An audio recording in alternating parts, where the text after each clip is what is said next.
League. No player has ever achieved that in the modern era. So I ask you this, Saga. Messi, Ronaldo are the first and second best players in the world. The order you can discuss. Is Salah the third? I think he's come close. On current form, I want to say yes, but in all honesty, if I'm picking a team right now, the third person I'd go for is Neymar. You know, just give him his quality, give him what you know you can get out of him with some consistency. He would be my preferred option. Would he be fourth? Yeah. You certainly can't argue that Neymar, over a period of time, has been better than Salah. But if we're talking about this season, then you have to say Salah. You know, Salah got Liverpool into the Champions League. So Salah we're got looking ahead to Liverpool next into season. the top four. Look ahead to next season. And Liverpool could have Neymar instead of Salah. So you want an answer that suits you and doesn't suit me. I don't quite know. Well, that's what why you you've mean. interrupted me and changed the question completely around. I told you that if we're picking the three best players on this season, then Salah is the third. So I've asked an additional question. Oh, that's it. Well, and actually I answered it with my first answer. Over a period of time, you'd have to say Neymar is the third best player on the planet. So you'd have Neymar. So there's your answer. You'd have Neymar over Salah. There's your answer. 32 wins, 106 goals, plus 79 goal difference, a winning margin of 19 points. These are all records. Now, it's interesting because comparisons are now being made to the Invincible season. You can see in those stats that obviously when it comes to wins and goals and goal difference and points, that Manchester City accrued more than that Invincible campaign. So I suppose the question is, which is more impressive?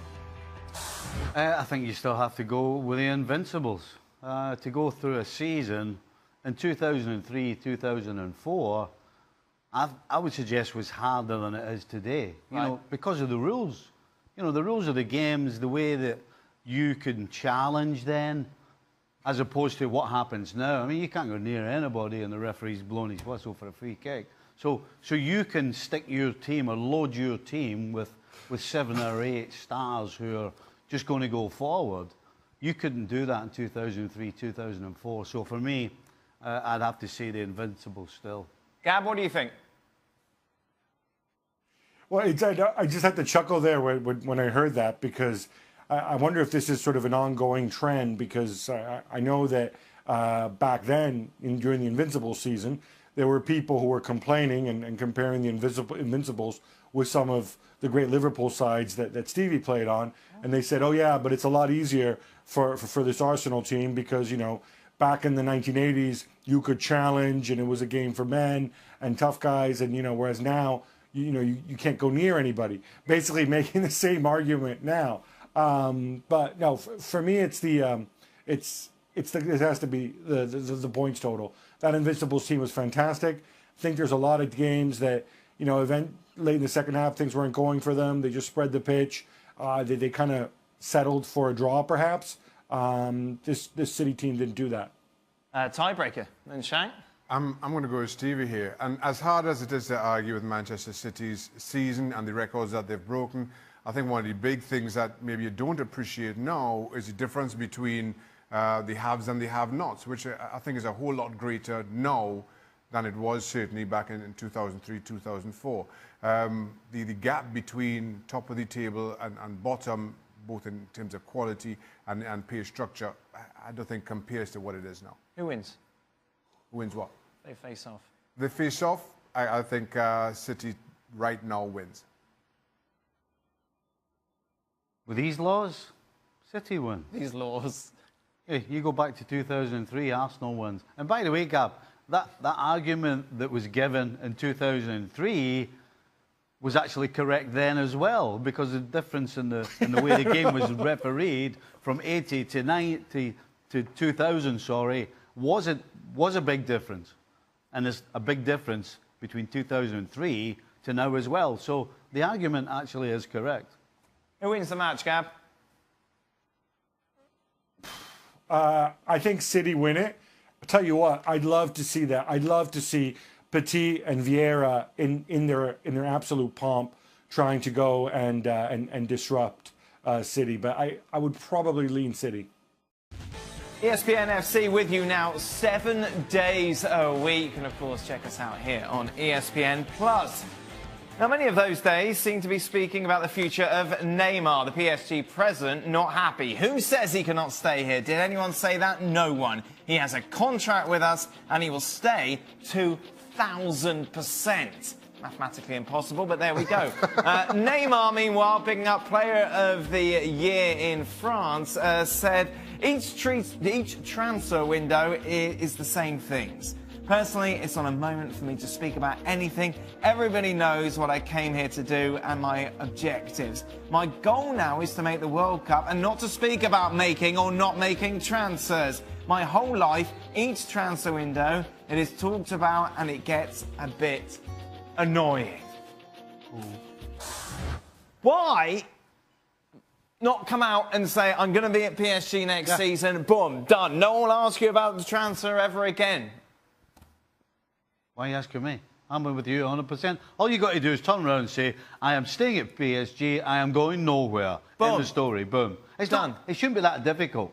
And the fact that he's not makes you wonder. And he says each transfer window it's talked about.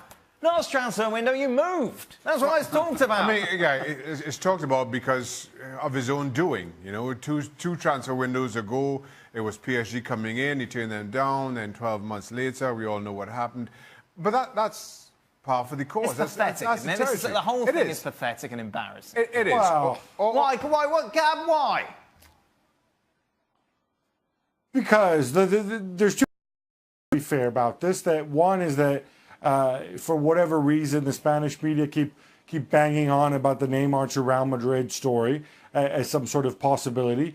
But I think the other thing, very realistically, is that, and I'm sorry, I'm going to use Craig's favorite word here, we don't know yet if Paris Saint-Germain are going to be punished for breaching financial fair play.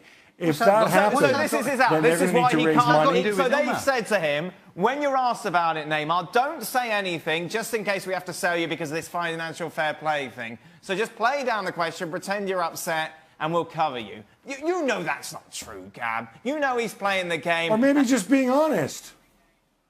Maybe he's just being honest. Maybe he says he doesn't know. Because if next season there's no Champions League, because if they have to sell teams, he doesn't know what's going to happen. Isn't it down to him, though? He doesn't know if Chefrin's going to punish them. What? Isn't it down to him? It's his decision if he stays or not.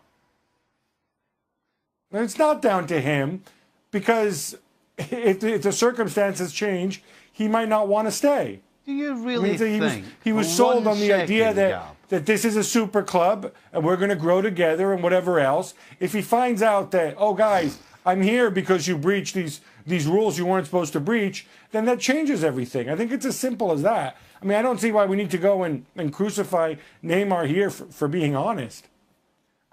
In my opinion, the sensible thing, as much as to Gab's point, for Neymar to make is you just come out and say, listen, I'm staying. I have no intention of leaving. If Al Khalifi comes and in 4 months' time says, listen, sorry, I have to sell you to abide by financial fair play, then so be it. But as far as Neymar is concerned, right now, I'm not going anywhere. Barca still have, when you look at the history books, the best unbeaten run in the history of Spanish football. You can see here 43 matches. But still, what a weird old way for it to finish, especially no Lionel Messi. Barca fans are up in arms over this. I was chatting to Sid Lowe earlier, and I was saying, Sid, look what was going on. Why didn't he play? And he said, well, they've got this friendly in South Africa midweek, plus one eye on the World Cup as well. It's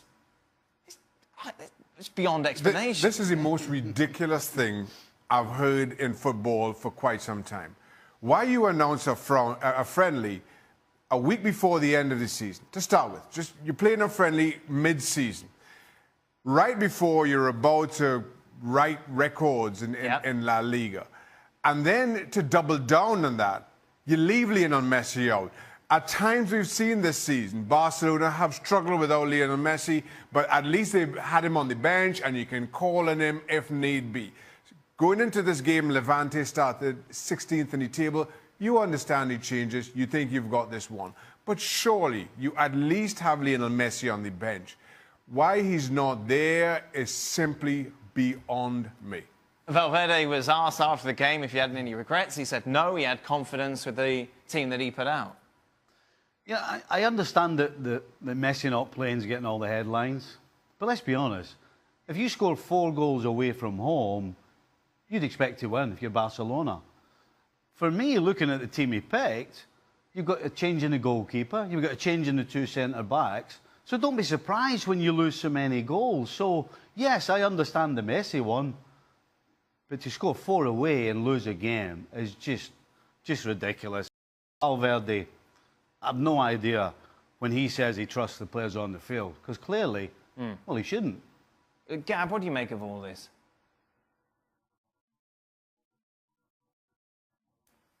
Pal Valverde out a little bit. He does have an out, and the out is, and we don't know this, we're purely speculating, we may never know this, but if Lionel Messi said, you know what, I'm a little bit tired, I'm thinking about this World Cup, I don't want to go to South Africa, or I skipped the Levante game. Your call, Ernesto, you figure it out, but this is silly, why are we going to South Africa for this? You know, I'll come along, but I won't play or whatever. And in the end, Valverde was put in a position where he had to make this decision, and he made the wrong call. To me, that is the only possible out you can give Valverde, but that kind of then dumps it all on Messi. Otherwise, you're right. I mean, because you can go and point out how bad they were defensively, in Yerry Mina or whatever, but this is really, really poor. It, of course, is still a hugely successful season for Barcelona. They'll do the domestic double, but still a little more of a sour taste in the mouth after today's defeat. Welcome to Extra Time. Let's get on with this, shall we? Would you like to see playoffs in the European domestic leagues given the top-heavy dominance by Juventus, Barca, Real Madrid? We'll see it. No. Why? Well, because the league is set up over a 38-game period for most leagues to show who the best team is over the course of the season. Not who's the best in the last 4 weeks. And that's why I would not like to see a playoff-style thing in the European domestic leagues. What he said. Yeah? Mm-hmm. Did you make it to the playoffs when you played for FC Dallas? No. I can't remember now. I can't remember. You know what was weird? That we had to train all the way till the end of the playoffs. Whether you were in, out, got knocked out early, you had to keep coming in to practice. Did you do that as well when you were at the Revs? No, because we were always the playoffs. And then what happened in the finals? Oh, we won a couple of finals. Which ones? We won the Open Cup final. We won the Super Cup against the Mexican team. So we won finals. He's all sensitive now, Stevie. Well, he's trying to be clever, isn't he? Oh, you touched a nerve, Daniel. Oh, he knows. He's all right. I think he'll survive. Oh, he's going to fight you after this show. I don't think it'll be much of a fight, will it? I'm not helping him. I'm not helping Dan. Gab, playoffs, your thoughts? I like the league format, but I would have playoffs only when teams finish level on points. I don't like goal difference. I don't like head-to-head. I think a one-game playoffs, when it matters, whether it's relegation or titles or Champions League qualification, I think would be far more exciting and probably more fair as well. Ooh, where do you stand on that? I absolutely 100% agree with Mr. Marcotti. Shaka. No, I like it how it is. What? Goal difference? Because you scored 10 against Wigan. Or head-to-head. Or head-to-head. I like head-to-head. I don't see the point of a playoff at the end, a one-game playoff. Suppose one of your players is injured or suspended. In the head-to-head game? That's what I'm talking about. They're injured in the head-to-head game. That's what I'm saying. Oh, you mean the head-to-head during the season? Well, that's part of the season. And you accept that. But to have a 39th game, as it were, or whatever it was, no, I don't think. I like that idea. Obviously didn't like it, the big one, huh? What are you saying? No, I I'm a second. traditionalist. So would you prefer goal difference over that? Over One game. Nah, yeah. I prefer goal difference. You prefer over goal one. difference? Yeah. I don't like the idea of a one-off game. I don't. Oh. Would you rather play under Jose Mourinho or Antonio Conte? Oh, Which Antonio Conte? on the Antonio Conte, miserable we've scale. seen. Antonio Conte, we've seen in the last 6 months. Man, that was hard work playing on them. You go Mourinho? I asked you a question. Which Conte? You could say the same thing about both of them, because Real Madrid? pre-Real Madrid, everybody Yeah. said how this guy's, all the players love him, love playing for him, and now it's like, what's happened? Complete opposite. So the answer is none. And then Gab will probably tell you about Oh, here he comes. Conte, supposedly last year, was everybody's busy mate in the club, not just the players, but every person around it. Now, this year, he's become a right grump. Instead of Griezmann, shouldn't Barca spend money on a centre-back and a centre midfielder? he's got a point, Andy Gab. Yeah, I would say they signed Yerry Mina, didn't they? So there's your center back right there. He did well today. Yeah. That one, That's what he's You know, saying. I think the difficulty, though, is that they like buying attacking players. And if Valverde goes and says, "Excuse me, Mr. Bartomeu, can we discuss center backs?" He'll say, "Why? You conceded so few goals this season until the last game. And, you know, surely our problem is further up." I think, you know, I'm Italian. You can never have enough defenders, good ones. I think they're okay. I think they need to extend Umtiti.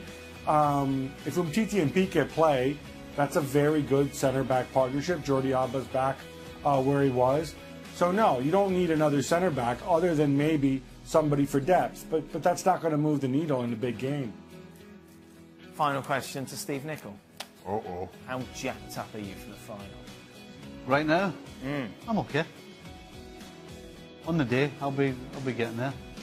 Well, Dan, you forget, I spent 20 You'll years. be getting there. I spent 20 years That's the understatement of the year. preparing to be jacked up.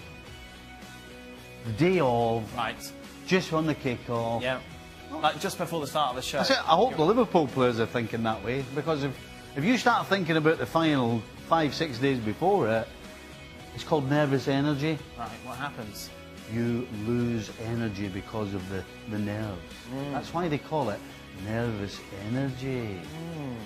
And that will affect you in the final as far as your physical condition's concerned. So I hope the Liverpool players are feeling like myself, chilling out, they know it's You went coming. to Israel and got drunk, yeah? Pardon? You went to Israel and got drunk Correct. for the European Cup. Chilled out. Chillaxed. No, chilled out. Didn't use those words then. No? You use them now? Although you seem to be with it.